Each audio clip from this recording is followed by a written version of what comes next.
Hi everyone welcome back to my channel. वर्तमान नुआ update आसी पहुँचे गत 24 घंटा मध्य राज्य अधिकांश स्थान में प्रबल मात्रा वर्षा होती। तेज चलतु वर्षार मात्रा कौन वर्षार प्रभाव कौन राज्य विषय आम भिडियो आम देखा। तेज चलतु डेरी नक भिडियो स्टार्ट करवा। जो मैंने प्रथम थर आसी चैनल को सब्सक्राइब कर बेल आइकन को दबाइबा को जमार भूलु नहीं। वर्तमान न्यूज आसी पहुँचुचे आगामी 3 दिन पर्यंत राज्य में प्रबल अति प्रबल मात्रा वर्षा हो। अनेक स्थान में ऑरेंज वार्निंग जारी होती। तेज गत 24 घंटा मध्य राज्यर अधिक स्थान में भारी वर्षा होती। 21 जिले में स्वाभाविक अधिक मात्रा में वर्षा होती। तेज ओडिशार बंगोपसागर ठारे एक छोट लघुचाप क्षेत्र सृष्टि होती। यह आगक घनीभूत हो पारे बोली पूर्वानुमान कर सुआ जलवायु और परिवेश केन्द्र निर्देशक डॉक्टर शरद साहू। यार प्रभाव में प्रबल वर्षा होबार संभावना रही।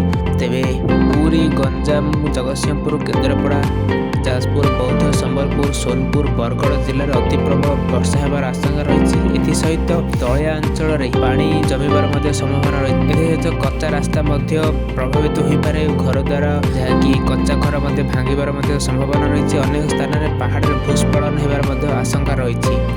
आसंता 3 दिन मध्य राज्यर प्राय जिलागुड़िक वर्षा होबार बहुत सारा संभावना रही। सहित आभ्यंतरीण और उपकूल ओडिशा समेत दक्षिण ओडिशा अधिक वर्षा होइथिबार रेकर्ड करा जायछि। तेबे 7 जिल्ला रे 120 मिलीमीटर अधिक वर्षा रेकर्ड करा जायछि।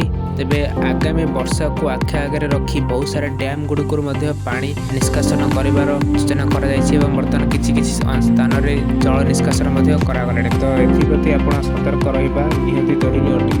किछि बिग न्यूज बा बिग अपडेट।